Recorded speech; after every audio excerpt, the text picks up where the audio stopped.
Olá, olá! Sejam bem-vindos a mais um episódio de Mulheres Pod. Eu sou a Amanda Abramo. Oi, pessoal, eu sou a Ana Mondragon. E aqui, juntas, estamos iniciando mais um episódio fantástico, com muita informação e muita qualidade para vocês que estão aí do outro lado. E claro que a gente não pode deixar de passar os nossos recadinhos de sempre, que é para vocês curtirem, comentarem e compartilhar, não é não? É isso aí. Sigam nossas redes sociais, a gente tá no TikTok, no YouTube, no Instagram. E um agradecimento super importante para o estúdio, o CrossHost. Dá uma olhadinha nas redes sociais, vem conhecer todo o equipamento, vem conhecer o nosso estúdio que é maravilhoso. Muito obrigada. É isso, vocês vão lá e conferem a estrutura que o estúdio tem para oferecer para vocês. É só ir no Instagram, que é @estúdio CrossHost, tá bom, gente? Não esquece o QR Code. Exatamente. Fora o QR Code que vai estar aqui, ó. Vocês apontem o celular e aí vocês participam do nosso grupo do Instagram.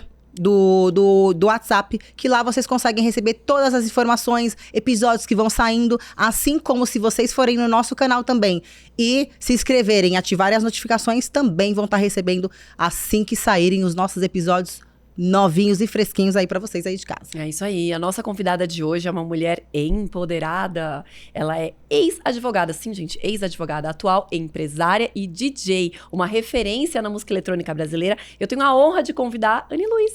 Seja muito bem-vinda. Muito obrigada por me receber aqui. Há tantos predicados ali, eu acho curioso alguém me apresentar dessa forma, assim. Não, é que você merece mais ainda. É porque eu estudei direito mesmo, eu sou advogada, tenho um AB, inclusive, até hoje. Eu fiz comunicação também, mas aí como eu já trabalhava com música e entrei na música, a música me puxou, na verdade, não foi nem eu que comecei a trabalhar com a música, ela acabou me puxando.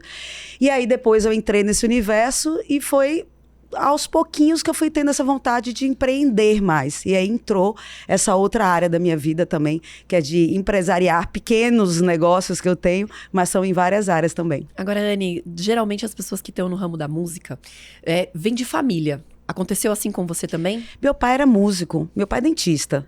Todo mundo da minha casa era de saúde, na verdade. Todos eles trabalham com isso. Mas meu pai era músico, e só que ele nunca levou isso de uma forma tão séria, assim. Então, depois de um tempo, ele acabou largando. Mas na minha casa, eu cresci com a gente tocando, assim. A gente não tem Spotify na minha casa, por exemplo. A gente tem todo mundo se reunir, cada um pegar um instrumento e tocar. Então, essa foi minha infância, tocando um instrumento e tudo mais. E aí, com 5 anos, eu comecei a estudar música. Com 7, eu entrei já na parte de piano, mesmo especificamente, conservatório de música, aquilo tudo. Estudei piano por 7 anos. E aí, na música eletrônica, eu fui entrar depois, já mais velha, já adulta, assim. Aí eu já estava na noite, já tinha amigos ali, e eu acabei fazendo um curso de DJ, todo mundo falava assim, eu acho que você vai ter facilidade, você gosta de música, toca piano. Eu falei, pode ser. Aí virei DJ. E aos poucos as coisas foram me chamando, assim. Tive banda, fui trabalhar com a Cláudia Leite, eu sou baiana, né? Então lá eu trabalhei com a Cláudia Leite e tudo mais, e aos pouquinhos tudo foi crescendo, eu saí de Salvador tocando, né? Foi Nordeste inteiro, depois aí a parte de Centro-Oeste, Minas Gerais, aí São Paulo, Rio, aos poucos América Latina, América inteira, aí Europa e aí por último Ásia. Assim, foi um sabe assim, crescendo aos pouquinhos como DJ. Você mora no mundo, digamos assim, agora? Hoje eu passo bem pouco tempo em casa. É do mundo, literalmente. É do mundo. É uma sensação, é muito legal, ao mesmo tempo que é incrível você ir, sei lá, 5 vezes por ano, eu vou para Paris, eu vou, sei lá, 2, 3 anos, 3 vezes eu tô em Nova York, sei lá. Isso é muito legal, mas ao mesmo tempo eu já viajo tanto que você já perde a conexão com sua própria casa, com sua própria cama. E às vezes eu passo, por exemplo, um mês inteiro fora. O mês passado, por exemplo, eu toquei 9 países em um mês. Nossa. E não são 9 juntos. Assim, você vai para os Estados Unidos, volta, aí vai para a Europa, 2, 3 países, volta, aí vai no Canadá, volta, vai no México, Colômbia, volta. Isso tudo em um mês. Então é que você começa realmente a perder um pouco da conexão. Sim. E isso é meio difícil até tentar explicar, porque é só vivendo. Assim, a gente vive um sonho, porque eu acho que é um sonho para todo mundo. Eu acho que o que a gente viveu é só um sonho em poder viajar muito. E quando seu trabalho te proporciona uma viagem interminável, isso a gente olha e fala, cara, que incrível. Só que ao mesmo tempo, quando a gente viaja demais e você volta para casa, o teu gato não te reconhece mais, sabe? Eu sou casada. É difícil, sabe? Você tentar... E para ela tá tudo bem? Tá, não tá. A gente Tá, se aí não- encontra o máximo Vocês possível. não conseguem viajar juntas, nesse Às caso? vezes ela viaja comigo. Por exemplo, no mês de julho, agora eu vou viajar, eu fico muito tempo na Europa. Aí ela vai junto comigo. Mas nessas viagens de 9 países no mês, ninguém aguenta isso, gente. Não É dá. muito difícil. assim. Verdade. É legal me seguir no Instagram e falar, gente, a Rani hoje tá onde? A minha mãe fala assim, você tá por onde, Corrimundo? Minha mãe sempre fala dessa forma. Você tá por onde? Porque realmente é sempre um país novo, o tempo todo, é uma loucura, assim. Só que você viver isso não é tão simples assim. Porque você acorda cada dia num país, num hotel, você não lembra nem qual é o número do quarto. Qual é o meu quarto mesmo? Sabe assim? Do hotel, porque você Até já não porque daqui a lembra pouco você vai mais. mudar de novo, então dá tudo certo. Então. E aí o fuso horário muda, a sua alimentação muda, você tá longe de casa, dá uma saudade do travesseiro, sabe assim? De ter alguém do lado, porque eu viajo sozinha. Então, começa a ter saudade de coisas que a gente não dava valor, ou que era tão cotidiano, trivial da sua vida, você dormir na sua própria cama, no seu travesseiro. Você começa a ter outro nível de saudades, assim, que você fica assim... É estranho o que eu tô sentindo, porque eu deveria estar muito grata, porque o que eu vivo hoje, quase que na história da nossa música do Brasil, poucas pessoas tiveram a oportunidade de viver. Com de certeza. tocar 9 países num mês. E eu não faço uma tour, minha tour é eterna, é o ano inteiro, assim. Assim, de fato é o ano todo. Imagina que agora a gente está em maio, é uma época que não é alta temporada nem no hemisfério sul, nem no hemisfério norte. Mas no mês de abril eu fui para 9 países. Então não é uma coisa de uma tour que você faz, ela é eterna, ela não passa nunca. Então isso é um sonho. É um sonho muito realizado. Acho que é um sonho que eu nunca nem imaginei que eu teria e que eu estou vivendo. Só que ao mesmo tempo, quando você está lá e está tanto tempo sozinha dentro de um quarto de hotel, as coisas começam a se refigurar-se na sua cabeça de uma forma diferente. Continua sendo incrível, por um lado, mas tem suas dores também. E como é que você consegue manter sanidade física e mental? Então, essa é a parte que é complicada. Na verdade, assim, depois de tanto tempo, eu já sou DJ há 18 anos, eu comecei bem nova. E depois de muito tempo, começou-se a ter essa preocupação mesmo. Eu passei por um processo bem complicado antes da pandemia. Eu não tinha noção, porque eu fui criada para trabalhar demais. A minha mãe é muito meu exemplo. E ela trabalha muito. A minha é dentista e médica, os dois ao mesmo tempo. Caramba. Meus pais, minha irmã que está aqui também. Todo mundo, a gente tem uma lógica de se trabalhar demais. De 9 da manhã até 9, 10 da noite, todos os dias. Então eu pensei que na minha vida eu só poderia vencer se eu trabalhasse muito. Se eu fosse guerreira, se eu, sabe, metesse a cara e tal. E isso, lógico, eu estava no meio que quando eu comecei era estritamente masculino. Hoje a gente tem muito mais DJ. Aliás, em muitos campos da nossa vida a gente vê muito mais mulheres. Ainda não é o ideal? Não. Lógico que não é ideal. Está longe das mulheres ganharem equitativamente. A gente sabe de tudo isso, mas hoje, pelo menos, a gente já vê mais mulheres. E na época, quando eu comecei, isso era uma loucura. Primeiro que ser DJ era muito louco, né? Assim, 18 anos atrás, era coisa de gente maluca, drogada, louca. Isso, tipo isso. Né? Era tipo impensável. E eu era muito certinha, sempre fui muito nerd, aquela que passou no primeiro semestre da Federal de Direito, toda bonitinha e tal. E acabou que eu me envolvi nisso tudo. Só que quando você vê, você já tá lá, você já tá vivendo, você já tá...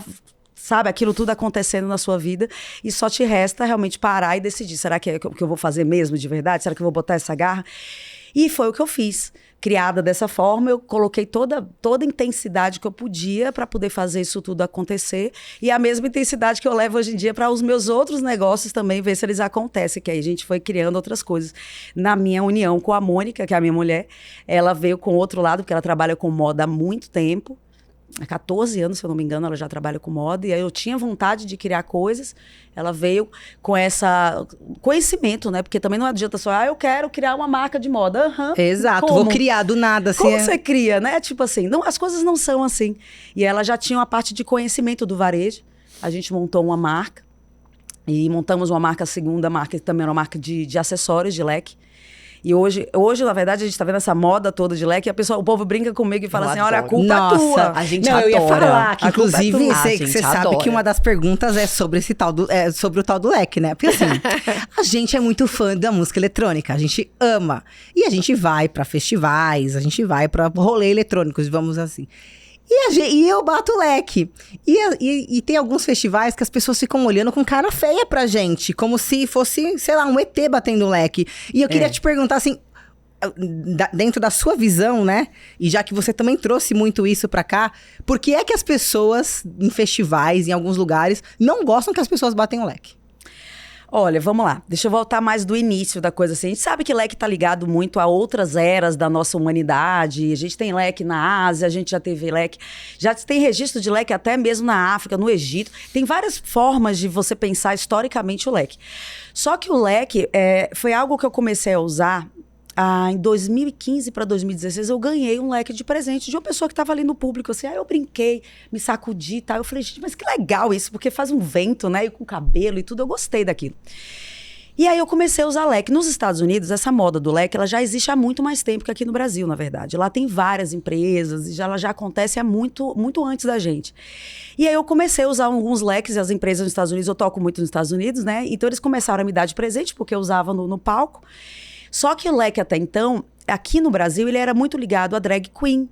Ele era muito ligado às transexuais todas que existiam na época. Ele sempre era ultra nichado, assim. Tinha alguns DJs, assim, até que eu conheço, eles tocavam nos Estados Unidos também, já viram essa coisa de lá, já tá existindo, tinham o hábito de usar. E aí eu comecei a usar muito nas minhas apresentações. Começou a virar muito marca mesmo, Dani Luiz, a coisa do brincar com o leque e bater o leque. E aí isso começou a vir mais forte aos poucos para esse universo. O universo LGBT, ele tem esse apreço ao leque. A Beyoncé usa leque no show. Isso tudo vem desse lado. Inclusive o último show que foi da Lady Gaga, só deu teve no bateção bloco de da leque, Ivete, né? O pessoal fez uma ação também. A gente tem feito enquanto marca, porque a minha marca, minha com a Mônica, né? A gente foi a primeira marca a trazer os leques de bambu para o Brasil. Porque até então aqui só tinha leque de plástico, aqueles que são mais simples, mais baratos e que quebram muito. Mônica, com a cara a veia de varejo dela, ela falou assim, a gente podia fazer uns leques e tal. E aí ela fez para mim uns, assim, de plástico. Eu falei, não, se a gente for fazer leque que coloque logo, que a gente coloque uma estampa específica com cara de Brasil, vamos fazer o de bambu, que é o que eu uso. Então eu fiz uma parceria com a empresa americana, a gente começou a trazer isso pro Brasil, que foi uma novidade. Só que isso tudo é muito ligado ao universo LGBT, que é a PN+, né, com todas as letras. Isso é muito ligado a esse universo. Então começa a galera desse universo a levar para outros universos, só que isso vem também carregado de muito preconceito. Já começa pelo tipo de pessoa que está levando. E que a gente sabe que, por mais que as coisas estejam melhores hoje em dia, elas ainda não são 100%, tá tudo bem, né? Ainda não tá nesse ponto. Então, ela veio através de um grupo de pessoas, que é um grupo que eu acredito que existe um certo preconceito. A parte 2 da história, que é uma parte que eu concordo, é que tem muita gente que bate leque em situações que não deveria estar batendo leque.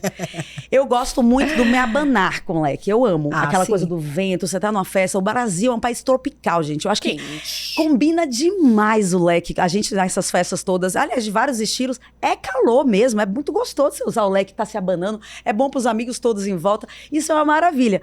Só que tem estilo de música que eu acho que não combina. Ou momentos de uma música que acho que não combina. E às vezes a pessoa tá ali, ela tá tão eufórica que ela fica ali, e ela esquece que, na verdade, a música não tá combinando. Na verdade, ela não, o certo do leque na hora de bater, até onde no meu ponto de vista, é você combinar com a batida da música também. Só pra dar um estralinho ali. Isso, e tem gente, acaba que gente batendo sem... Realmente, não tem coerência com a música. Eu vi um dia desses um vídeo que eu acho que viralizou no TikTok, que era um show do Anima, que é super melódico e tal, é um duo, né, de DJs, e é super melódico, tem uns momentos de pausa, de break, e uma pessoa tava lá no meio sozinha, naquela pausa, eu falei, gente, pelo amor de Deus, alguém ajuda.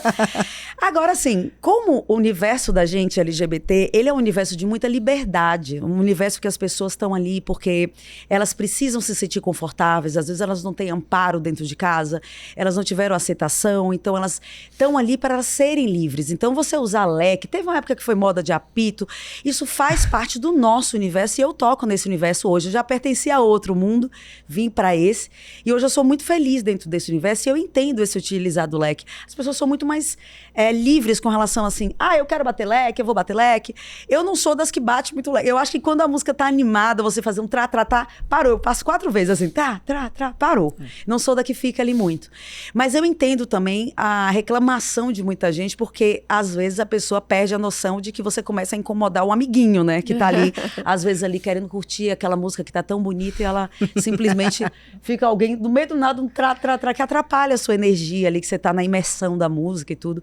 eu entendo um pouco. Isso tá bem conflitante na internet, inclusive, Sim, porque né? é o que a gente tá ouvindo muito isso, né? Toda E como hora. a gente eu frequenta sou marcada música... assim, ó, só vem a Como hora. a Ana, gente é sua frequenta culpa, Ana, muito é sua esses culpa. lugares... Não, e a gente frequenta muito esses lugares, a gente vê muito isso, né? Não é só vendo na internet os comentários, mas a gente Ao vê vivo. isso ao vivo, né? A cara feia. Na Lady Gaga agora, gente, cada vídeo era o povo me marcando nos lugares, assim. Porque como a gente foi a primeira marca a trazer esses leques de bambu pro Brasil, e eu fui uma DJ que realmente eu carreguei isso como bandeira mesmo, era minha arma. Hoje eu não sei mais tocar se eu não tiver o leque na mão, sabe? E isso, imagina, em 2016, a gente tá vendo agora em 2025. Então, 9 anos depois, não que eu seja a única responsável por isso, imagina, mas é que a gente trouxe para o Brasil. Então, grande parte dessa mola de você começar a usar leque, a galera começou a fazer coleção, porque tinha coisas escritas legais. Aí faz um leque com um pedacinho de uma música, aí faz outro que você tá dando um recado para o boy ali na festa. Então, essa brincadeira a gente começou a inserir nos leques, então começou a ter essa cultura mesmo, muito mais generalizada. Então, eu me sinto parte dessa história, assim, de alguma forma. Fico feliz. Tem gente que reclama, mas de alguma forma eu me sinto feliz, porque eu gosto de leque, eu adoro leque. Com certeza, com certeza, nós também. Não, com certeza. De todos os países no mundo que você tem tocado, qual foi o que você mais gostou? É difícil falar isso, porque assim, cada país que a gente vai, a gente tem uma sensação diferente. E na verdade, como eu vou sozinha e eu vou conhecendo muitas pessoas locais, às vezes é diferente da gente como sensação de turista. Então eu tenho algumas coisas que acabam modificando o meu raciocínio sobre aquele país. Por exemplo, se eu chego, se eu conheço pessoas, se eu tenho uma boa energia daquelas pessoas, por exemplo, aquele país passa a ser incrível para mim, quando na verdade ele pode não ser tão incrível para outras pessoas, por exemplo. Pode ser assim, nossa, um país que não tem muito o que me oferecer, mas eu amo estar naquele lugar. Mas tem países que são curiosos, por exemplo. Eu já tive a oportunidade de tocar no Paquistão, por exemplo. É uma experiência de vida. Então, aquilo fui 2 vezes já para o Paquistão. É muito interessante, porque é uma cultura muito diferente da nossa. Lá eles não podem beber, a festa não tem álcool. Imagina, Caramba, assim, tipo... faz a gente repensar tudo na nossa vida. Como quando é possível você se divertir até sem então, álcool, como né? é possível se divertir sem álcool? Você tocar numa festa de música eletrônica, a energia realmente das pessoas é diferente. Assim como, por exemplo, eu toco na Ásia. Os países da Ásia, eles têm uma outra especificidade, eles são muito doces, né? A pista é muito doce. Então, todo mundo fica abraçadinho na pista. Faz, às vezes, 3, 4 pessoas abraçadas. Aquilo é muito gostoso de ver, que você fala, gente, que tipo... Porque, ao mesmo tempo que o asiático, ele se cumprimenta com uma distância social muito grande. Eu, por exemplo, como eu sou uma mulher, eles cumprimentam e tudo mais, eu fico ali, copo com cá, na Tailândia. Mas eles não encostam em mim, mas no meio da festa fica todo mundo muito juntinho, curtindo aquela música. Você fala, nossa, que legal. Já tem outros lugares, por exemplo, que eu amo porque eu tenho uma junção de ter bons amigos naquele lugar, com ser uma festa muito incrível e ser um país, por exemplo, que a culinária é maravilhosa. Por exemplo, a Espanha eu amo. Porque eu tenho muito amigo, eu toco num lugar lá chamado Fabric, que é maravilhoso, 12 mil pessoas, em pleno verão da Europa, em Madrid, aquela coisa, a Europa inteira vai pra lá. Então já começa, Então, né? é Porque muito o verão legal. já começa lá, né? É muito incrível. Essa época de julho, pra gente que vai fazer turismo, se a pessoa é mais velha, não gosta de festa, eu não recomendo nem ir pra Espanha, nem pra Itália, nem pra esses lugares, que é muito calor. Só que se você vai pra festa, você vai para Madrid, para Barcelona, para Ibiza, é uma experiência incrível de vida. E eu tenho, graças a Deus, a oportunidade de tocar nesse momento que é uma experiência de vida incrível para as pessoas. E além de tudo, eu tenho muitos amigos. Então, aquele país, ele passa a ter uma cara para mim que eu fico assim, nossa, tô indo para Espanha, sabe? O coração fica quentinho. A Depende vibe do muda, país. né? A vibe muda também, né? Claro, claro. Então, cada país, ele tem um sentido diferente para mim, assim, hoje. Acaba que hoje eu vou para muitos países, é em torno de uns 30, talvez 30 e alguma coisa, e dificilmente está abrindo países novos. Esse ano, por exemplo, eu vou para a Indonésia, que é novo, parece que vai ter Singapura, tem a Guatemala, que eu nunca fui, mas é muito repetitivo. Começa a ser a mesma coisa. Então, vou de novo para a Tailândia, eu vou de novo para o Japão, aí eu vou de novo para a Espanha, que eu já fui milhões de vezes. A Espanha eu vou muito, 4 vezes por ano, por exemplo, eu vou para a Espanha. Então, começa a ficar repetitivo, mas ao mesmo tempo você começa a ficar mais local, acaba sendo legal. No início da sua carreira, você sentiu uma resistência pelo fato de ser mulher ou pelo fato de ser brasileira? Você acha que algum dos dois influenciou? Tem 2 etapas aí, tem 2 camadas da coisa. Primeiro, quando eu comecei a tocar em 2006. Em 2006, eu morava em Salvador, praticamente não existiam mulheres tocando. Aqui em São Paulo também não tinha muito. Eu fui motivada a começar a tocar por uma DJ que é daqui, a Ingrid, que ela toca no The Edge, ela é professora do The Edge. E ela que virou pra mim um dia e falou assim, nossa, você toca piano. Ela me contou que ela também tocava piano. Por que você não vira DJ? Eu falei, será? A gente, no backstage de uma festa, assim, eu conhecia vários DJs, mas você acha? Ela falou, nossa, quem é da música e começa a tocar, é muito incrível. Ela me deu esse estalo, foi a primeira pessoa que me deu um estalo. E aí a gente já conversou, naquela época a gente conversava muito, e ela sempre falava, e ela falava nas entrevistas, como era difícil ser mulher aqui em São Paulo, naquela época. Ela pegou a época que tinha Skull Sensations, essa época toda lá de trás, e realmente não existiam muitas mulheres. Hoje já existe muito mais gente tocando.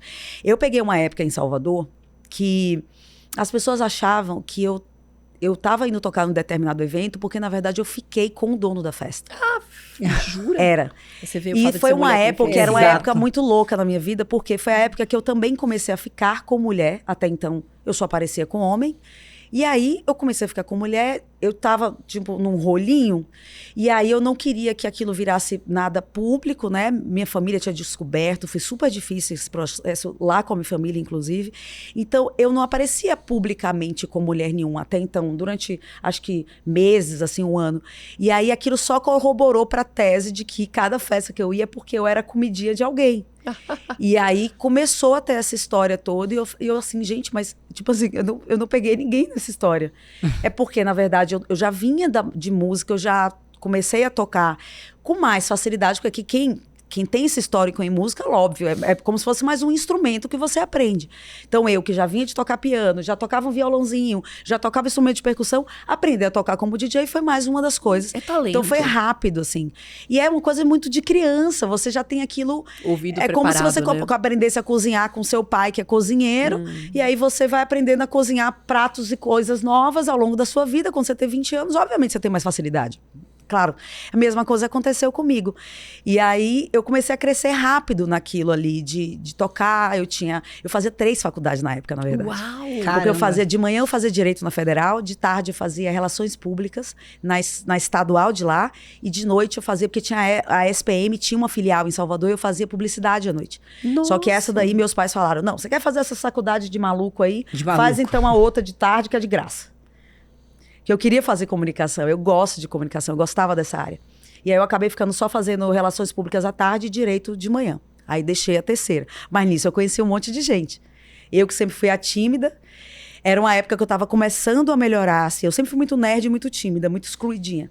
E era uma época que eu estava começando, pelo menos, a conseguir falar com os colegas na sala. E aí todo mundo, na curiosidade, porque ninguém imaginava que eu viraria DJ. Todo mundo fica assim, como que aquela menina tão nerd virou DJ? Tão Tipo, nerd. oi? Era uma coisa... Porque DJ até então era coisa de gente doida, gente. Era coisa de gente louca, muito doido, gente tatuado, maluco. Super... Sabe aqueles... Hoje em dia tatuagem não é nada, mas pensem lá em 2006, Sim, entendeu? sim. Completamente Era diferente. algo assim, DJ é muito doido. O preconceito era imaginava. maior do que ainda existe um pouco hoje, mas o Ainda preconceito existe. ainda existe. Mas era maior. Tinha. Então, nessa época, eu passei por essa primeira camada de acharem que, na verdade, eu só tava ali porque eu era comidinha, digamos assim, de alguém. E aí, depois, comecei a passar por outras camadas já de falta de respeitabilidade com o trabalho. Que, por exemplo, como eu sempre fui de música, eu tive banda e tudo mais, eu tinha um conhecimento sobre parte técnica de coisas que era maior do que o comum dos DJs até. Tanto é que eu dou aula, eu tenho escola de DJ. Eu gosto muito disso, dessa outra parte de, sabe, cabos e coisas, o porquê daquilo. Eu adoro trabalhar com vídeo, eu tenho 9 câmeras em casa. Eu sou meio nerd mesmo. Então aí, quando eu chegava no equipamento pra falar assim, olha, tá precisando fazer tal coisa, você tem como me dar uma ajuda aqui? Porque tá precisando, por exemplo, diminuir 3 dBs aqui de tal, eu tô ouvindo aqui tal coisa. Ninguém nunca respeitou. A pessoa Não fica dava olhando pra sua cara assim, ó, credibilidade, tipo, né? quem é ela pra falar? Já teve situações de eu estar em evento e dono de festa, ele me pediu, tava com problema de som, e aí ele sabia que eu dava aula e tudo, ele falou, Anny, vai lá no palco, me ajuda.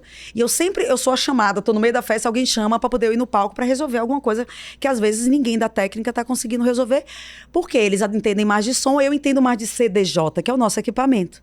E aí eu subi no palco, o cara, não sobe aqui. Eu falei, não, mas o dono da festa me mandou. Ele falou, não, mas você não pode estar aqui. Desce. Aí eu falei, não, mas eu sou DJ. Eu tava tocando, eu sei que você é DJ, mas não pode mexer aí. Eu falei, não, mas o dono da festa me pediu pra mexer. Eu entendo disso aqui. Pode deixar. Ele ficou assim, porque é como se Ele sabia que eu era DJ. Ele sabia que eu poderia ajudar. Só que o fato de você subir, você como mulher, querer resolver uma coisa tão técnica, a pessoa fica assim, tipo... será que ela vai conseguir mesmo, né? O que ela tá fazendo? Eu acredito assim, eu odeio essa parte da gente levar tudo pra esse lado de, é só porque é mulher, o cara olhou assim. Mas eu acredito que pela atitude, por saber que é DJ, eu acho que um homem teria subido ali, não, o dono da festa me mandou, o cara teria deixado. Sim. Entende? Ele teria permitido. Existe porque... sempre a dúvida, né, com a mulher. Se ela é capaz de... Será que o que ela vai fazer? O que ela tá... Entende? Esse tipo de situação sempre me ocorreu muito. De não entenderem como que eu conseguiria resolver aquilo ali. A parte de eu ser brasileira, isso é uma parte que me ajuda e me atrapalha, às vezes, depende. Me ajuda porque a gente, quanto mais brasileiro, quanto mais diferente a gente é lá fora, mais você tem uma autenticidade. E por eu carregar... Sou nerd fora do palco, mas no palco eu sou outra pessoa. E aí entra um ser muito colorido, bate-leque e tudo mais. Esse jeito muito divertido de brasileiro, isso acaba me ajudando bastante, porque isso deixa muito único. Essa cara mesmo tropical, baiana, esse jeito de brincar com todo mundo e tal, e eu zoo muito em cima do palco. Eu acho que é uma coisa típica da Bahia, do axé da gente, sabe? De cantora de axé e tal. Mas a parte de ser brasileira é algo difícil, às vezes, em situações que eu tô. Por exemplo, eu já estive em situações de estar em jantares na Europa e a pessoa fica assim... Porque toda mulher, para eles, mulher brasileira, ela é fácil demais. Entende? Para eu não dizer nome pior. Sim, eles têm mesmo essa visão. Eles têm mesmo. Tem. Eu já tive milhões de situações, assim, que são muito estranhas, assim. Teve várias vezes que eu já peguei Uber, por exemplo, eu falo, sou DJ e tudo mais. Teve uma última vez agora em Londres, o cara me falou assim, mas você tá muito vestida. Eu falei, Oi? Olha só até onde vai a visão deles, né? Eu tô muito vestida. Ele falou, as mulheres brasileiras não usam pouca roupa, aquela tipo Anira. Eu falei, então, olha. Anitta. Deixa eu explicar. A Anitta, ela gosta de se vestir assim, mas as pessoas não se vestem assim. Na rua, né? Pode ter até alguém, o Brasil é um país livre. As pessoas podem se vestir assim se elas quiserem, mas habitualmente, a gente não se veste assim. Eu não gosto de me vestir assim. Aí ele ficou assim, me ouvindo, eu tentando explicar pra ele. E ele meio achando curioso, porque na cabeça dele, realmente, ele falou exatamente isso. Ele falou assim, nossa, mas você tá tão vestida, tá vestida com muita roupa. Aí eu... Tipo, oi? É estranho mesmo. A concepção que as pessoas têm de mulher brasileira. E eu, como eu tô muito sozinha, e eu conheço pessoas, eu entro no Uber, eu converso com gente na farmácia. Porque, gente, quando você tá muito sozinha, você conversa com qualquer pessoa. Então, às vezes, eu passo o mês inteiro sozinha. Eu coloco podcast, com certeza. Inclusive, eu vi vocês nessa coisa de viajar. Olha isso. Aí exato. E aí eu falei, não, peraí, tem um podcast das minhas pra assistir. Porque eu fico sozinha, aí eu deixo um podcast ali, aí eu vou me arrumar, eu tô num apartamento, que muitas vezes quando eu fico muito tempo essa semana, eu prefiro ficar num apartamento do que num hotel. Claro. Que é muito mais quentinho, mais acolhedor. Consigo fazer meus ovinhos toda manhã, consigo planejar, porque eu tenho que falar com toda a minha equipe do Brasil também, que eu continuo trabalhando durante a semana, né? A gente tem 4 CNPJs pra cuidar.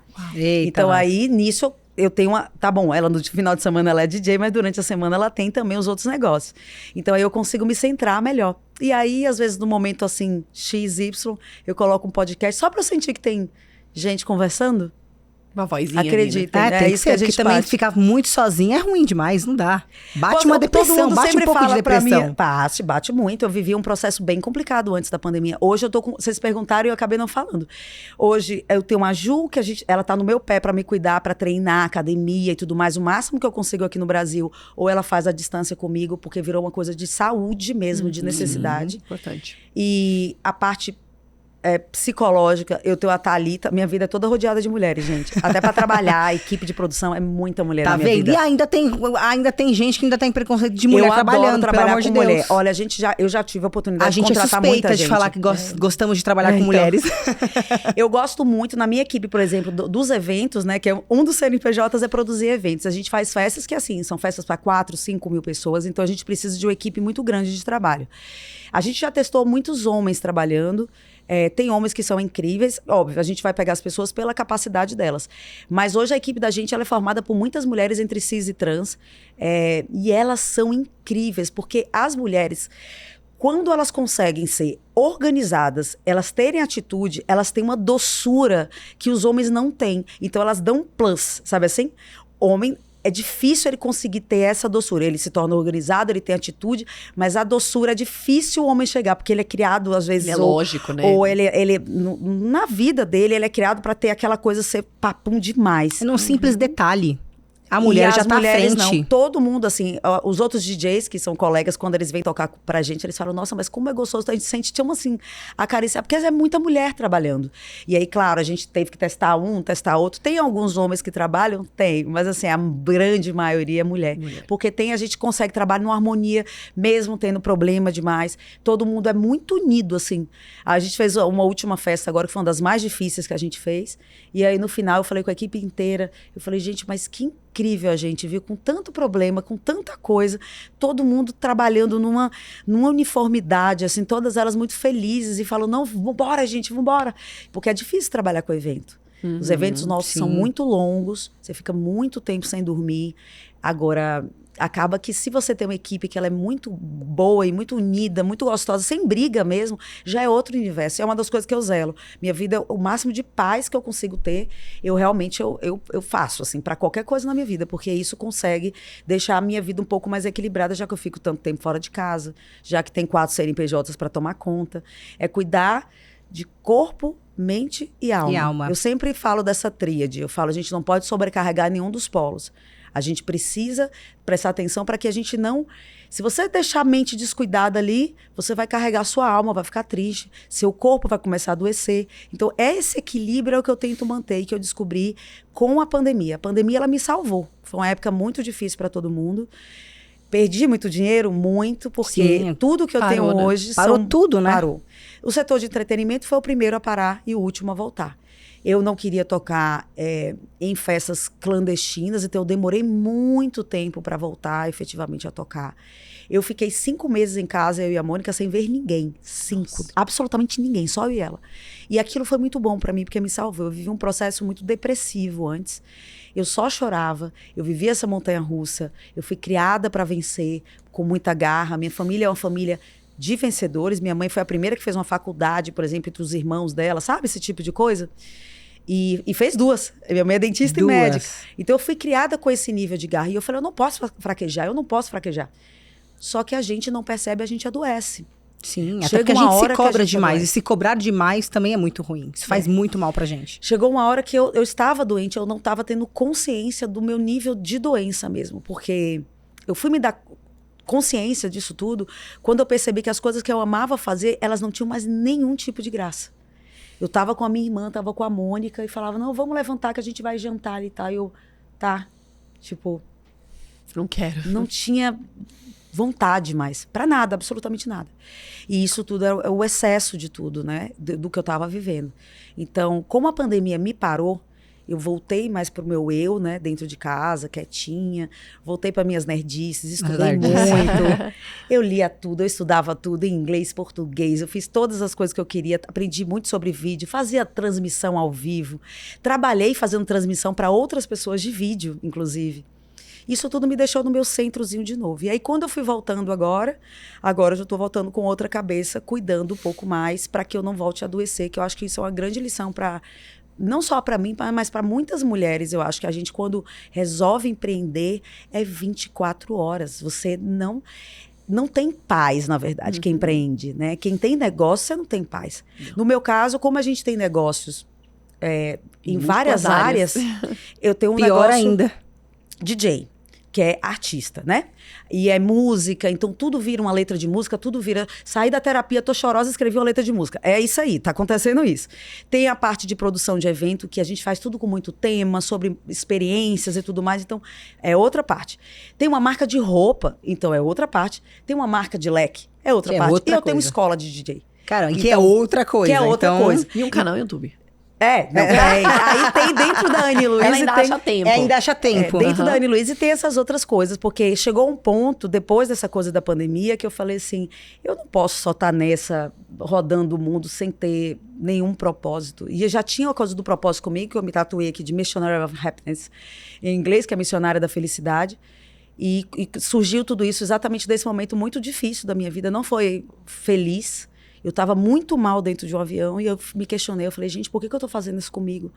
Eu fiz direito, eu machuquei meus pais por estar vivendo essa vida, eu machuquei minha família, eu estou machucando minha família. E por que eu tô fazendo isso? É tão difícil essa vida de ficar todo dia sem dormir, essa loucura da noite. Eu falei, só pode ser uma missão, porque assim, onde eu consegui chegar é tão grande, Exatamente. é tão absurdo onde eu tô chegando com essa missão de levar as pessoas, de fazer as pessoas felizes, que eu só posso entender que isso foi uma missão que chegou para mim, caiu no meu colo, de vida mesmo, assim, de trabalhar dessa forma com música. Só que aí depois da pandemia eu falei, não, acho que eu preciso fazer mais pela minha própria comunidade também, porque eu sofro os mesmos problemas que o meu público sofre. E aí a gente começou a fazer outras coisas. E uma delas foi o quadro novo que eu criei no YouTube, Prisma, que a gente vai falar com alguns profissionais de áreas específicas. Então, por exemplo, a gente começou falando sobre com um psiquiatra, sobre sobre questões de doenças mentais relativas ao uso de drogas e tudo mais, que é um ponto e uma forma de se falar que ninguém fala muito. E aí a gente está entrando em temas, por exemplo, direitos humanos relativo à comunidade LGBTQIA+. A gente vai ter alguns, eu não vou adiantar não, porque vai ter alguns que a gente vai fazer, que são temas bem profundos, internos nossos. E eu, como sou uma mulher casada com a mulher e sofro os problemas todos oriundos de ser isso, os medos também, que eu acho que hoje a gente tem muito medo, a gente tem muita conquista, mas a gente também tem muito medo. Então eu acho que eu também preciso alertar a minha galera, sabe assim, de determinadas coisas. Eu acho que é a missão que a gente tem também. É diferente, você tem esse lugar de fala. Sim, é a dor minha também, é a minha própria dor. Porque o medo que eu tenho, eu vou viajando, vendo outros países ter, retroações, né? Retroatividades. Aí eu tentando achar a palavra. Mas a gente vê outros países retroagindo nas conquistas de liberdades em geral, que são liberdades para os grupos todos que a gente vê. E hoje a gente começa, eu como parte de um grupo específico, eu começo a ter medo do que vai acontecer no meu país, de perda da liberdade que a gente tem hoje. Hoje eu estou tranquila vivendo com a minha mulher, não faço mal a ninguém. Sim. E também ninguém me faz mal, eu vivo muito bem, tá tudo tranquilo. Mas eu não posso perder essa liberdade, eu tenho que tomar conta dela, eu tenho que tomar cuidado, sabe assim? Só cuidar disso aqui. E quando você viaja, como você mesma falou, 9 países em um mês só, como você recarrega suas energias? Isso foi uma pergunta que minha psicóloga fez, sabe, esses dias, pra mim. Porque eu transformei vários hobbies da minha vida em trabalho. Isso é a parte delicada. Sim. E eu vi umas pessoas falando sobre isso num outro podcast no YouTube, que eu sou a louca do podcast, né?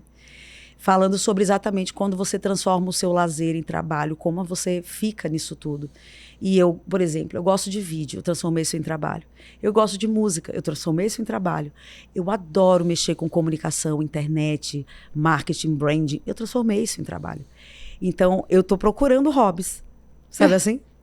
Tô precisando, eu tô em busca de novos hobbies. Tomara que eu não os transforme em trabalho mais uma vez. É porque qual é o tempo que você vai ter pra ainda fazer isso no trabalho? Não tem como botar mais nada na minha vida. Não tem como colocar mais nada aí no lugar. Não tem como. Porque, na verdade, a gente tem também pequenos negócios, assim, né? Não são grandes negócios a ponto de eu ter equipes muito grandes para fazer tudo. Quando a gente tem pequenos negócios, a gente tem uma loja aqui em São Paulo. Eu não tenho uma rede de lojas, entende? Ainda. Calma. Então, eu tenho uma loja física. Então, ou seja, eu e a Mônica, a gente precisa trabalhar muito todos os dias por essa loja. Assim como o evento, a gente também precisa trabalhar muito. Não dá para encaixar mais coisas, porque eu não tenho uma equipe muito grande que eu só dei um comando e a coisa tá pronta, sabe assim? Eu é que tenho que arregaçar a manga e vou lá e fazer. Mônica, por exemplo, a gente tem evento esse final de semana. Ela tá agora lá no lugar do evento, tá trabalhando, tá lá resolvendo tudo. A gente faz vídeo, a gente mesmo faz muita coisa, exatamente porque a gente tem que fazer assim, né? Tem que ser essa pessoa que faz de tudo. Mas como que se diverte? Como você recarrega as energias? Eu gosto de coisas que pessoas normais fazem. Pessoas normais praia, eu gosto só de viver uma vida normal. Isso já me carrega gente, mas a energia. Tem coisas que são muito, muito boas de recarregar a energia, que são muito incríveis pra mim. Por exemplo, comer um acarajé. Típica baiana, Onde tem um acarajé bom em São Paulo, gente? Alguém, pelo amor de Deus, me avisa. Não tem. Olha, se alguém estiver vendo aí, se alguém estiver vendo aí, conhecer um acarajé bom, mas assim, é pra falar um acarajé bom de verdade. Porque assim, tem uns que ficam me falando, isso aqui não é bom de não sei o quê. Já provei vários. É pra falar o bom de verdade, o bom mesmo. Porque lá em Salvador a gente é chato com acarajé, né? A gente tem um acarajé da Cira, da Dinha, aquela Mas o melhor acarajé que eu comi foi na Bahia. Mas não é qualquer um que é bom. Porque o bom baiano, ele é chato com acarajé. A gente não come acarajé em qualquer lugar na Bahia. Você tem os lugares já certo. Não, mas o abará tem que ser o de tal pessoa. O acarajé é de tal pessoa. Então, se você estiver assistindo e você conhecer alguém que faça um acarajé bom, põe ali um acarajé. São coisas que me trazem de volta para casa. Eu acho que isso hoje é muito, muito importante para mim. É que te remete, te lembra. E nessas viagens pelo mundo, uma coisa que me ensinou também é que a minha casa, às vezes, não é a minha casa. Pessoas se tornam a minha casa. Então, eu encontrar uma pessoa muito querida, por exemplo, eu posso estar, sei lá, na Colômbia, e eu estar com uma pessoa muito querida, eu tenho a mesma sensação de casa. E esse relaxar que a gente tem do hobby, de você estar bem, basta você sentar no lugar e conversar com aquela pessoa, aquilo já te é restaurador de energia, entende? Perfeito. Agora, claro, uma praia é incrível, sim. Passear no Ibirapuera é incrível, quando não tá tão insuportavelmente... Mas eu adoro lugar cheio, tá, gente? Eu sou bem baiana mesmo, adoro. Amo lugar cheio, por isso que ela é DJ lotado. toca, porque o lugar sempre tá Eu cheio de adoro gente. lugar cheio, assim, ó. Se você me chamar para ir na 25 de março, num dia assim, véspera de feriado. Meu Deus do céu. Eu amo A gente aquele foge, lugar. a gente Gente, mas foge eu tenho uma disso. sensação de carnaval de Salvador. O povo pipoca do gritando, carnaval. o povo gritando. Só falta gritar o gelo, que lá na Bahia fala, o gelo, o gelo. Só falta isso ali na 25. Eu amo, eu juro a vocês que eu amo na 25 de Agora março. tá tocando pra uma multidão de gente. Isso também não é bom? Te traz uma energia? Porque assim, eu acredito que todo mundo que tá ali no palco, que eu digo, eles transmitem uma energia boa também pra quem tá tocando ali. Porque a música já transmite uma energia boa. Sim. Tá todo mundo ali só querendo festejar, querendo curtir. Eu acho que isso tudo também transmite uma coisa boa pra gente. Principalmente pra você que tá tocando ali em cima. Olha, mais do que você ver uma pessoa desfrutar uma música, é você ver ela fechar os olhos e sentir que ela está se divertindo. A gente que trabalha na noite ou com arte em geral, a gente tem uma missão de relaxar as pessoas, porque sem arte, elas iam sofrer muito. Elas não iam conseguir trabalhar durante a semana. Eu já tive dos dois lados, né? Eu formei em direito, eu trabalhei como advogada. Então a gente percebe o quanto no final de semana, se você não tem arte na sua vida em geral, uma série, um filme, música, uma banda para você assistir, você surta. É lazer, né? É lazer, é necessário. Então o sentimento de catarse que a gente como público sente quando você tá realmente feliz naquele lugar, é incrível. E a gente estando em cima do palco e perceber as pessoas com essa sensação é mágico. E uma coisa que eu sinto desde quando eu comecei a tocar para 5 pessoas, que eu já toquei para 5, 6, sabe assim? Até 20 mil pessoas, por exemplo, é você perceber individualmente elas, assim, ver como elas estão se divertindo. E claro, quando passa de 5, 10 mil pessoas, você não consegue mais realmente ver ninguém. Você Claro. vê uma multidão de gente. Só que você sente uma Eu ia coisa. falar isso, acho que você sente a vibração. São muitas pessoas vibrando uma coisa boa, porque elas estão sentindo uma coisa boa naquele momento com aquela música. Eu né? costumo dizer que a sensação da gente ali em cima do palco, eu acho que cantores também devem sentir assim, e músicos, né, em geral, é que parece que a gente tá num cavalo. Porque parece que você vai domar o cavalo, mas na verdade é o cavalo que tá te levando, entende? É uma relação quase que simbiótica dos dois. Os dois ficam se ajustando e se controlando, mas ao mesmo tempo se querendo e se gostando. É mais ou menos a mesma relação que você tem quando você tá ali com o cavalo. O cavalo te domina e você domina ele. É uma relação dos dois. E é a mesma coisa que a gente tem na pista. Tem vezes que demora pra mim, pra eu sentir essa sensação de peguei a pista. De vez que demora, você sente meio desconexo as coisas, você fica assim, ai meu Deus, não tô... Aí eu viro pro lado, quem tá assim, como se fosse a coxia, né, pra gente, eu falo, não tá indo. Aí muda de música e volta e vem, até que você sente que as pessoas entraram assim na energia, que na verdade, talvez eu tenha entrado na energia coletiva delas, ou elas tenham entrado na minha, a gente não sabe, porque na verdade é igual um cavalo, né?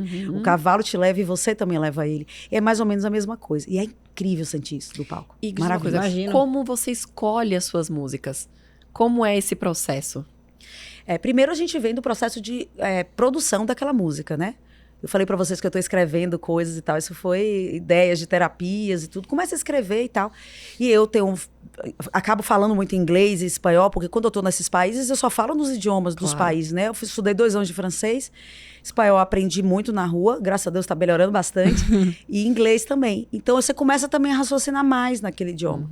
E eu comecei a escrever mais músicas assim. Então esse processo começa na mensagem que você quer passar naquela canção. Então começa nisso tudo, até você produz aquela música, leva aquilo para as pessoas e aí vem pro ao vivo. O ao vivo da gente é diferente de uma banda que ela é meio pré-programada. O ao vivo meu, eu já trabalhei, por exemplo, com a Cláudia Leite no Carnaval. como DJ dela, né? E aí fica aquele ponto no ouvido, e ela, gente, tá morrendo o trio, tá morrendo, vamos subir, vamos colocar tal música aqui. Porque eles se comunicam, né? Não sei se vocês já viram, os cantores ficam se comunicando ali com a equipe dentro. E ali foi uma grande lição pra mim, porque eu falei, gente, é energia pura.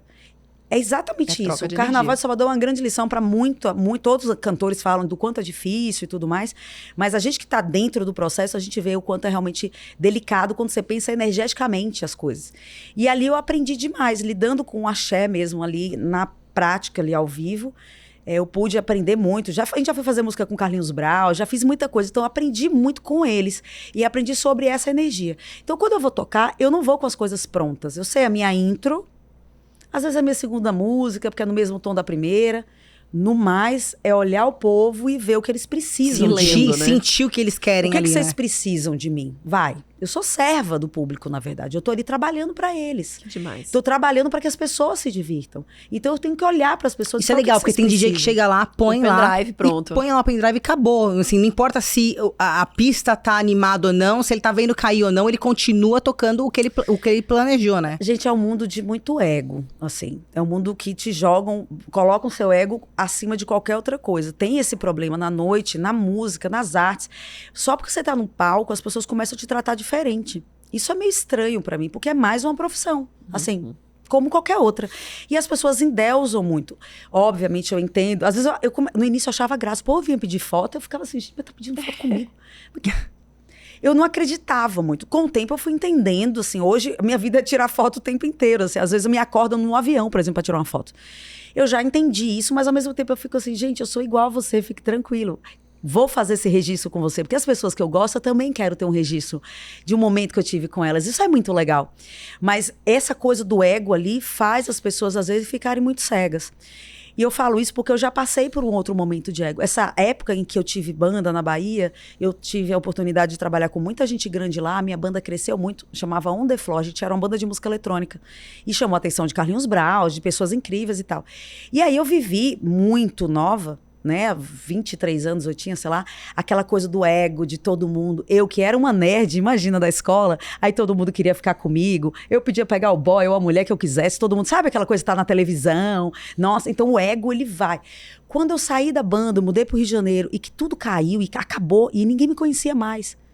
Aí eu falei, gente, isso é nada. Eu tive uma cacetada muito grande na cabeça, digamos assim, e que me fez aprender sobre o que é esse mundo, na verdade, de palco, de arte, de holofote, câmera e tudo mais. É temporário, né?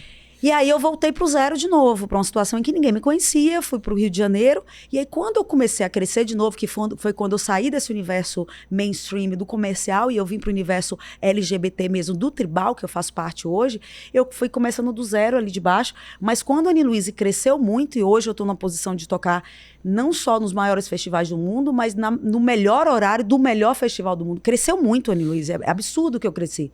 Glória a Deus. Amém. Mas agora já com outra cabeça. Então, mais madura, né? Óbvio, você olha para tudo isso e fala assim, vamos entender o que é interessante para mim disso tudo, porque esse ego eu já não preciso mais. Agora tá na hora de eu conquistar outras coisas por outras necessidades. E foi daí que eu criei marca de roupa, foi daí que a gente veio com marca de leque, a gente começou a produzir evento, eu tive escola de DJ, porque eu falei, se como artista a gente não ganha tanto dinheiro, mas a gente vai ficando mais conhecido, mais famosinho para aquele grupo ali.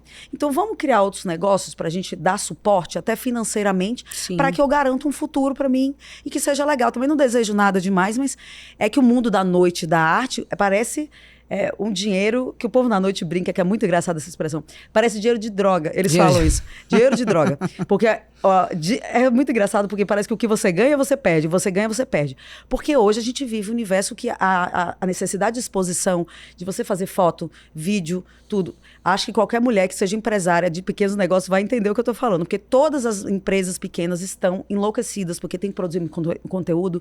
É tudo muito caro, é muito difícil. E a mesma coisa acontece com a gente como DJ, como artista. Então, não sobra muita coisa, na verdade. Você vive muito mais um mundo de glamour, um mundo de holofote, do que um mundo real em que você esteja fazendo um pé de meia, sabe? Juntando dinheiro, comprando posses e tal. Isso dentro da música eletrônica do meu universo. Claro, se você canta sertanejo, aí é outro universo. Pois é, já claro. é outra Mas coisa. o Aí é universo do outra eletrônico, coisa. as pessoas acham que você tá o tempo inteiro na balada, né? As pessoas devem imaginar isso de você. É. Que você dorme durante o dia, acorda à noite e bora tocar. Não, porque, como eu falei, eu tenho outras coisas também. Tem um momento da vida que ou a gente escolhe que você vai crescer e você vai chegar naquilo de uma forma grande, porque, olha, eu não vou fazer disso um trabalho, efetivamente. Então, foi aí que eu falei, vambora. Então, vamos organizar o que eu preciso fazer, não só para eu tocar, mas para eu chegar à frente. Eu vou ter que cuidar de imagem, sim. Vou ter que cuidar da performance, sim. Vou ter que cuidar de redes sociais, de me comunicar para o público, eu tenho que criar algo diferente, eu vou ter que pensar todo esse processo, vou ter que entender de brand, vou ter que entender de marketing, de música, de uma série de coisas assim paralelas, que eu acho que é uma coisa que me ajuda nas minhas outras coisas também, porque no final entender de brand de uma coisa vai me ajudar na minha própria marca. Exatamente. Não significa que vai aplicar, porque é muito difícil. Acho mais fácil eu falar disso do que conseguir do que aplicar. fazer, de fato. É difícil, né? Agora, difícil. com tudo isso que você tem e com todos os anos que você já tem como DJ, você pretende um dia fazer essa pausa, assim, nessa sua carreira de DJ, ou você parar de vez Gente, e se tá dedicar a igual outras terapia, coisas? Gente, pra mim, vocês estão terapeutas. Meu Deus, eu não sabia disso. Eu vim pra cá. Gente, depois no final, então vou ter que pagar a consulta. É engraçado isso, porque a minha terapeuta me perguntou ontem sobre isso. Olha aí. A gente ela conversou perguntou com ela ontem. antes, foi isso. É isso, eu tô assim, meu Tá Deus, vendo? o que tá Fala, acontecendo? a gente teve uma conversinha com ela antes, então. você não tá nem sabendo. Nossa, que doideira. Eu sei que eu preciso parar, porque é uma vida difícil. É uma vida que você se sente muito só. Tudo isso hoje, quando eu tenho oportunidade de falar para as pessoas, eu falo, porque durante muito tempo, foi por isso que eu fiquei tão mal antes da pandemia, é que eu tentava falar para as pessoas o quanto eu me sentia mal e ninguém acreditava. O povo, Anne, para, você tá indo para Paris essa semana, cala a boca. As pessoas olham Aí o glamour, né? Eu ficava assim, gente, mas não tá legal eu ir pra Paris essa semana. Tipo, eu tô triste de sair de casa, sabe? Eu não queria sair de casa. Eu queria poder ficar um dia mais na minha casa. Porque às vezes eu passo um mês inteiro, eu fico 3 dias na minha casa, ou 2, ou no máximo 5. Nossa, mas para de reclamar. Sim. Aí você vive tanto ali, aquela dor em volta de você, e por você estar sozinha, porque que tá? Lógico que eu sei que tem muita coisa ruim no mundo. Eu vim de uma condição que a gente não tinha dinheiro, assim. Foi crescendo. Meus pais trabalharam, eu vi todo esse processo dele. Então, eu sei o que é você tá olhando para essa vida que eu tenho hoje e falar, Anne, é maravilhoso que você tá vivendo, porque eu já tive outra vida lá atrás. Eu sei, eu me lembro da minha vida como já foi. Só que você vive tanto tempo sozinha, tanto tempo encapsulada na sua dor, que você não consegue sair dessa dor. E você fala, para de reclamar, você tá indo para Paris. Só que ao mesmo tempo a dor de você estar sozinha, de você não conseguir ver outra coisa, de você não conseguir, será que dia que isso vai melhorar? Quando é que eu vou conseguir estar com meus amigos? Quando é que eu vou conseguir? Você começa a ficar tanto em volta do seu próprio rabo que aquilo te domina, a dor te domina. E não tem uma pessoa para você sair e falar, não, amigo, vamos sair, vamos conversar um pouco. Minha irmã, que me ajuda muito, ela fala, irmã, você lembra que você queria viajar bastante? Quando você falava que queria trabalhar com coisa Ela de é mais viajar? nova ou mais velha Ela que de vez em você? quando me lembra. É mesmo. Sua Tá irmã é mais bom. velha ou mais nova? Ela é mais nova que eu. E aí, essas coisas, ela te ajudam a sair dessa bolha energética. Parece que você fica correndo em volta do próprio rabo. Só que nessa época, era difícil pra mim, pra exatamente conseguir olhar para fora disso tudo.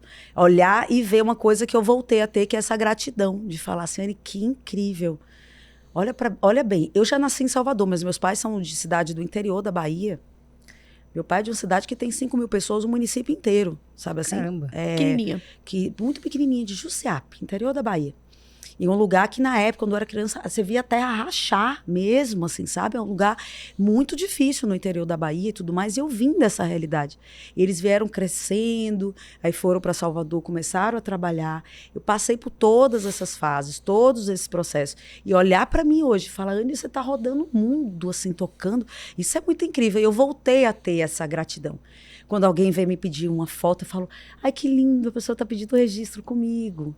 Eu voltei a ter mais leveza depois desse processo de pandemia, que eu consegui sair dessa loucura que eu vivia, respirei e olhei o mundo de novo de uma forma diferente. E aí, graças a Deus, eu tô maravilhosa até hoje. É o bom que Com você ajuda conseguiu também. refletir isso e depois da pandemia, que você ficou um tempo parada, voltar agora na ativa toda com uma outra cabeça, E com com uma ajuda. uma outra percepção de tudo, né? Com ajuda também. De terapia, não cheguei para psiquiatra, mas porque eu já procurei essa ajuda de terapia depois, quando eu já estava melhor, né? Eu não precisaria tomar mais remédio, né, nesse caso. Então, terapia, eu tenho um médico que cuida, por exemplo, da minha saúde inteira, que fica analisando, porque como eu tenho um lifestyle muito difícil para a saúde, a gente fica com esse controle o tempo todo, Sim. então eu tenho esse cuidadinho. E mais atividade física, isso tudo tá me deixando mais estável e me deixa ter esse sentimento gostoso da vida. Claro que a gente tem uns dias bons, tem os dias ruins. Sempre, Todo mundo sempre. tem. Isso é geral. Tem dia que você acorda e fala, meu Deus, lá vou eu pro aeroporto de novo. Que temperatura que tá lá? Meu Deus, -5. Ô, Jesus. A baiana que vai sofrer. Mas, assim, recuperei o que eu precisava recuperar, que é essa vontade, esse gosto por ver a vida de uma forma bonita, sabe? Isso foi bom. Isso já é muito bom. Agora, assim, dentro da música, você tem alguma referência de alguém que te inspira muito? Ou alguém que você gostaria de tocar junto, que você ainda não tenha tido oportunidade? Nossa, eu tenho tanta referência em música que elas são das mais loucas, assim, porque eu fui criada ouvindo coisas completamente diferentes. Eu ouvia de Beatles a Led Zeppelin, por exemplo, quando era criança. Bem aleatório. Aleatoríssimo. Na minha casa, como a gente toca lá em casa, né? Meu pai toca de Caetano Veloso a música de forró, de sertanejo, axé, samba, tudo, assim. Se toca tudo. É uma grande banda baile, sabe assim? Se toca de tudo. E eu vinha ouvindo de tudo. Então, artistas que eu... Nossa, meu sonho é ter feito um feat com a Amy Winehouse. Essa daí, infelizmente, já vai ficar. Aí tem vários. Eu queria fazer um feat com o John Lennon, sabe assim? Agora, eu acho que o meu feat que eu queria ter feito da vida era a Rita Lee. Eu sou muito fã da Rita Lee até hoje. Inclusive, agora ela tá com material novo, né? Também de vídeo. E assiste aquilo de uma forma incrível. Agora, lógico, nos tempos atuais aqui, essas grandes divas, acho que elas são o sonho da gente trabalhar, tanto as divas internacionais, eu que trabalho muito com esse universo LGBT com as gays, a gente gosta muito da coisa das divas, assim. Você tem a oportunidade de trabalhar com a Lady Gaga, eu tive a oportunidade de fazer parte do álbum da Pablo, foi um trabalho também muito incrível, que é uma grande diva que a gente tem. Então, as divas são sempre coisas incríveis, assim, profissionalmente falando. Queria muito trabalhar com a Lady Gaga, porque eu admiro muito essa audácia, sabe assim? Essa forma de pensar artística demais, a coisa do design, da coisa, da história. Então, cada artista eu gosto por um motivo, entende? Pela musicalidade, por exemplo, um vintage, eu amo pela musicalidade. Adoro o Alok pela forma que ele... Eu olho muito as coisas que ele faz, porque ele fez um turning point mesmo da cena. Ele mudou a trajetória do que era música eletrônica no Brasil. Por ele se aproximar de muitas pessoas e universos que não seriam facilmente aproximáveis. Levou mesmo a música eletrônica. Agora tem um feat novo com a Ana Castela, mais novo, né? Eu vi agora, então, recente. Ele já vem fazendo isso há muito tempo. É com os índios, é com um monte de coisa. Ele faz. Gente, o que foi a apresentação dele no Coachella? Ele tem esse lado que eu olho e falo, nossa, mãe, o que ele tá fazendo com o povo? E isso é muito importante pra gente que trabalha com música eletrônica. Então, eu vou seguindo cada pessoa por determinados pontos que eu vejo, que eu olho e falo, caramba... Eu sou muito analítica também, né? Eu sou aquariana, né, gente? Aquariana adoro muito. Gente, aqui, ó. Aquariana aqui, ó. Outra aqui ao seu lado. Eu sou aquariana. Ela adora... Você é aquariana? Sou aquariana. Olha, eu sou de 25 de janeiro. Dia do aniversário de São Paulo. Eu sou do dia 9 de fevereiro. 9 de fevereiro. 9 de fevereiro. Eu sou do dia do aniversário de São Paulo. Você vê que eu sou uma pessoa tão legal que fizeram feriado pra mim? Exato, né? Não é? É aquele negócio, aquele meme que tem na internet. Você é tão especial que o seu aniversário virou feriado. Pois é. E aí a gente inventou agora uma festa no meu aniversário. E é uma confusão, fazer festa no seu aniversário. Porque assim, o aniversário já é uma época que todo mundo te liga, certo? Sim. A avó, a tia-avó do tal. Já tem, isso é todo mundo. Imagina você faz uma festa para 5.000 pessoas. Uau! Entende? Aí vira um colapso. A gente fez um Complexo Tempo esse ano, uma festa, que foi o Sinestesia. 4 pistas diferentes, estilos diferentes, completamente diferentes. Então teve desde a nossa galera do tribal e tudo mais, até gente como a Carola, a Sarah Stenzel, a galera que é de outros universos. E a gente fez uma grande festa lá no Complexo Tempo. Eu fiquei louca, porque era o povo me dando parabéns, eu tentando resolver problema, coisas de produção. Eu pra tocar como DJ. Virou uma grande maluquice. 5.000 Mas no pessoas. final, é muita gente. 5.000 pessoas, é muita gente. E falando muita nisso, nesse perrengue, tem algum perrengue que você lembra que você passou, que foi alguma coisa assim, inédita, inusitada? Você fala, nossa, eu lembro disso. Ai, gente, perrengue. Acontece muito perrengue. A vida de viajante, ela é uma vida de perrengue. Eu ia falar isso, já começa por aí. Mas nem sempre é chique, não. Não. Se engana, Às vezes é meio que bagaceiro mesmo, né? Às vezes é um perrengue complicado, assim.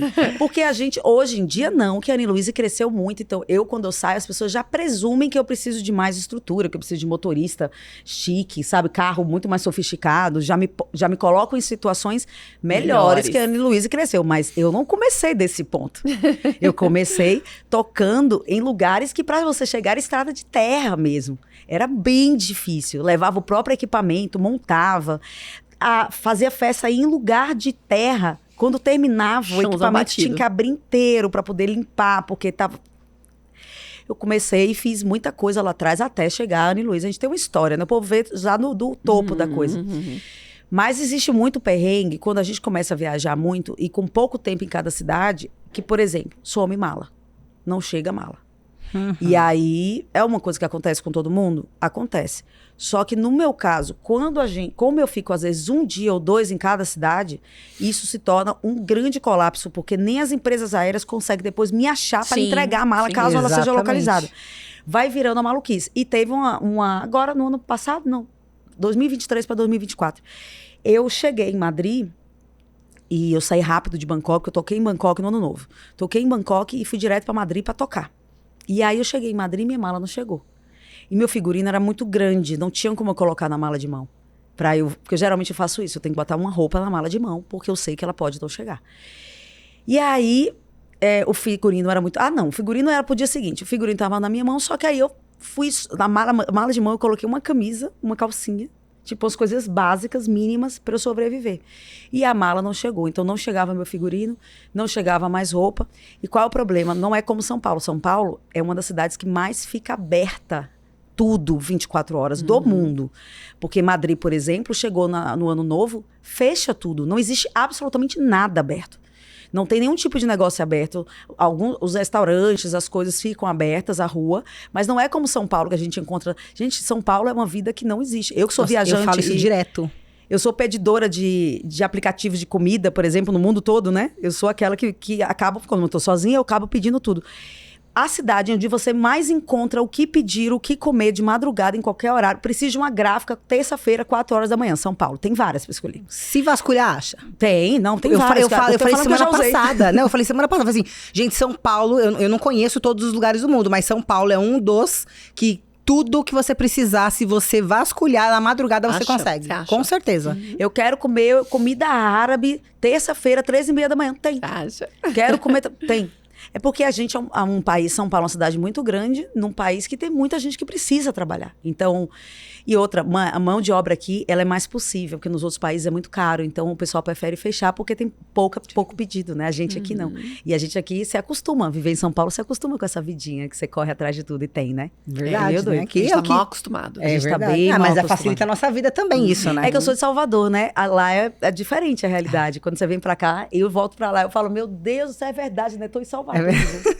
Eita, meu Deus. Eu amo aqui, mas já tô com saudade de São Paulo. Engraçado que a Mônica, minha mulher, ela é gaúcha. E ela fala que ela quer aposentar e morar em Salvador. Morar em Salvador. Ficar morando em São Paulo. Ela falou que ela não quer. Porque também vai chegar uma hora... A gente é muito intensa, né? Sossego, as duas. né? Ela é ariana. Então, assim, as duas acordam e a gente faz um monte de coisa e tudo mais. Então, esse pique de São Paulo a gente ama. Mas é porque a gente tá nova ainda, né? Eu não sei se a gente vai aguentar isso, viver desse jeito a vida inteira. Fora que por conta de eu ter morado no Rio, Salvador e São Paulo, eu posso fazer um comparativo que aqui em São Paulo eu vejo as pessoas muito tristes, muito depressivas, mais do que nas outras cidades. Será que é porque não tem o mar pra poder dar uma acalentada na alma? Bem provável. É mesmo que entre as três, São Paulo é o único lugar que tá faltando mar. Eu acho que, na verdade, é pelo estresse mesmo constante. Isso faz São Paulo ser muito eficiente. É a vida corrida que a gente tem aqui. É muito eficiente aqui, gente. Pelo amor de Deus. Aqui, se você tudo pedir uma coisa acontece, não chegar na memória, a pessoa já tá, como assim? Não chegou. É muito São Paulo. Já no Rio é aquela ginga toda. E baiano é assim. Baiano vai fazer amizade. Vai pedir a coisa, a pessoa vai sentar aqui com você. Para aí, como é seu nome? Não Eu só queria uma Coca-Cola, menina. Pega logo. Não é meu rei, conte aí, meu rei. Porque na Bahia, a gente baiano não quer ter estresse. Só que tem pessoas que aí ultrapassam também a barreira do senso. Mas é meio engraçado que na Bahia, eu dava aula no Rio existe o atraso cultural do carioca, né? Eles chegam atrasados porque é cultural deles. Na Bahia não tem um atraso. Para dar aula, por exemplo, as pessoas chegam pontuais. E aqui em São Paulo, a pessoa chega meia hora antes. Porque ela não pode atrasar. Quando comecei a dar aula aqui, eu falei, gente, não precisa chegar meia hora antes. Aí Mônica, Anne, as pessoas chegam assim em São Paulo. O trânsito, a gente tá acostumada com o trânsito. É medo de então atrasar. É normal, todo mundo chega assim, pelo menos 15 minutos antes, assim, meia hora antes, faz um tempinho assim. Ela não se incomoda de chegar antes, ela sempre chega antes. Ela não se Porque eu ficava em pânico. Os meninos alunos chegando, eles falavam, eu tô chegando. Eu falei, meu Deus, mas ainda tô em casa, peraí. Porque eu morava do lado, né? E eu ficava incomodada, porque eu não queria lá. Aí todo mundo, não, Aline, fica tranquila, que eu fico rodando a galeria, o shoppingzinho e tal. É normal pra gente chegar mais cedo. É que eu prefiro chegar cedo. Tá bom, entendi. Tô entendendo sobre São Paulo. Mas eu vejo aqui todo mundo mais triste. Acho que pela vida mais corrida. Mais corrida. Mas eu gosto dessa agitação de São Paulo. Essa é loucura. bom, uma delícia. A gente fala, mas no fundo é aquilo que eu te falei. A gente vai pra um lugar que a gente gosta, mas a gente falta. Só que tem que tomar cuidado pra não se perder. Na noite aqui é difícil. Sim, a noite aqui certeza. não para. É perigoso tem que tomar muito cuidado. Todo mundo quando vem morar em São Paulo, eu falo, cuidado pra você não se perder na noite de São Paulo. E quais são os lugares que você mais gosta de tocar aqui em São Paulo, inclusive? Aonde que normalmente a pessoa quer ver você tocar? Eu faço festa no Complexo Tempo hoje lá na Moca, né? Então, basicamente eu toco muito nas minhas próprias festas, porque a gente tá fazendo festa de tempos em tempos, né? Então, eu acabo tocando muito lá. E hoje, pra mim, um dos melhores espaços que eu toco no mundo. Tem espaços incríveis, o Fabric, que eu toco em Madrid, é maravilhoso, que é aberto, fechado, tem duas partes. O Rebel, no Canadá, é maravilhoso, que eu toco também. Um grande clube, sabe? Clubes para 15 mil pessoas, Uau. Assim. E é o caso do Complexo Tempo em São Paulo. É muito, muito, muito legal tocar lá. A estrutura, as festas que acontecem, tudo que tem. E a gente agora produzindo festa, conhecendo toda a equipe, todo mundo. É muito gostoso. Se você pegasse uma menina que tá querendo começar a ter uma vida como a sua, que conselho você daria que você gostaria de ter recebido há uns anos atrás? Primeiro, a gente precisa se observar se a gente gosta mesmo disso de verdade. Se a gente não está fazendo isso só pela ânsia de você aparecer e tudo mais, porque essa ânsia, ela não vai te dar a força que você precisa para você continuar depois, entende? Você tem que gostar muito para estar aqui. Porque se você for uma pessoa que estude, seja inteligente, tenha garra na vida, você vai conseguir se dar bem em várias outras coisas. Então, a escolha de trabalhar na noite, de ser DJ, você tem que, além de ser uma pessoa que quer estudar de verdade, ser uma pessoa que gosta de verdade, ver até que ponto você tem realmente facilidade, aptidão, ou você está afim de correr atrás de verdade. Agora, para a gente acontecer como DJ, a gente tem que lembrar que, além de técnica, música que você tem que ter muito boa, técnica que você precisa ter uma técnica apurada, porque hoje o mercado tá abarrotado de gente, então não dá mais para brincar. Gente boa, não dá né? para chegar, mas eu vejo tal pessoa que faz assim, tal. Ela já chegou antes de você, a gente tá falando de alguém que tá chegando agora, 2025. Então, técnica e música, a pessoa precisa realmente deixar aquilo tudo muito tinindo. Mas os grandes diferenciais que a gente tem hoje é você cuidar da sua performance, o que você vai ter de único ali no palco, por exemplo, é você cuidar da sua imagem, como você vai se relacionar com o seu público, como você vai se relacionar com os bastidores, como você vai cuidar de mídias sociais, quem você vai ser para aquelas pessoas, o que você tem de único, de diferente. Único. Eu coloquei até o nome da minha escola de Unique, com K. Que legal. Exatamente por isso. Porque a gente precisa entender o que a gente é único, não ter vergonha de ser aquela pessoa, e a gente insistir naquilo, ter coesão, ter autenticidade, insistir e correr atrás e estudar. Algo que você saiba que daquele público que você quer alcançar, aquilo é possível, só é diferente. Quando eu comecei a usar leque, as pessoas achavam como se eu fosse um ser alienígena usando leque. É aquilo que eu falei, o pessoal olha pra gente e acha que a gente é um ET, né? Então, aí hoje você vê festas como ali Lady Gaga, que tá um mar de pessoas usando leque, você fala, meu Deus... Naquela época, as pessoas me olhavam e falavam, gente, ela usa leque. Tipo assim, que negócio estranho. Tinha gente que achava que eu era trans, porque eu tava usando leque, entende? Perguntavam isso pra mim. Você é trans? Eu falei, não, mas que tem leque? Eu, não, então, mas eu... Então, era confuso isso na cabeça das pessoas. E tudo que é novo, que é diferente, vai ter uma certa estranheza. Não pode ter uma big estranheza a ponto da pessoa falar, não, odeio aquilo. mas ao mesmo tempo ser uma estranheza gostosa que as pessoas falam, nossa, por que ninguém nunca pensou nisso antes? E isso só acontece se a gente se ouve dentro de você e ouve pra ver o que eu tenho que é só meu. E aí insistir nisso. Maravilhosa. Maravilhoso. Muito obrigada. Amamos o papo com você. A gente gostou. Bom, a gente queria até falar mais, Eu né? amei demais Mas também, a gente queria amei. falar mais, mas o tempo não nos gente, o problema é que permite. eu falo demais. Eu não Não. deixo ninguém falar. Deixa Mas a aí gente quando ela gosta de vai, gente ó. que fala, a gente quando gosta de gente assim que volta, fala. Tem que voltar. É bom que você sempre tem um pretexto Eu pra tenho voltar. Pra muito- falar assim, ó, deixei de falar isso lá naquele Aí na podcast, próxima eu vez venho. você vem, traz os leques, traz as roupas. Eu tenho muito pra gente assunto de ver. muita coisa, porque eu mesmo. gosto de muita coisa, de muita área, Mas de faltou um trabalho, leque aqui né? pra gente mostrar Faltou, um leque né? aqui. Faltou um Faltou leque, mostrar viu? um leque. Só pra gente terminar assim, fazer pra todo mundo. Gente, que gafe. Não trouxe o leque. É isso, tá vendo? Vai ter que voltar. Vou ter que Vai voltar ter que um dia. voltar. Pra Que vir só chato bater isso. um leque aqui. Eu Só posso fazer um mesmo. curso Exato. de como bater um leque. Mas Exato. pra que a pessoa aprenda a bater sem danificar o leque. Mas Isso. também não pode ficar batendo nas horas erradas. Pra não Então, você tem que fazer incomodar. o curso completo. Pra não Perfeito. incomodar o coleguinha. E Pronto. bater assim, no mínimo, com a batida da música também, assim, só pra não ficar desincronizado, né? Ela já Com vai certeza, montar um pelo amor de curso, Deus. mais um É negócio. isso Já aí. monta um Pronto. pequeno curso. Aí, gente, uma aula no canal. Pronto. Boa. Dá pra fazer, sim. Anne, Com certeza. obrigada, viu? Obrigada Foi demais. maravilhoso Eu adorei esse o papo papo, aqui com querida. vocês. Foi ótimo. A gente que amou. E pra vocês, gente, que também nos acompanharam até agora e gostou desse papo incrível, gostou de conhecer um pouco mais sobre a Anne, não deixe de comentar, de curtir e de compartilhar, como sempre. E É até o isso aí. próximo episódio. Tchau, pessoal. Tchau, tchau! Até!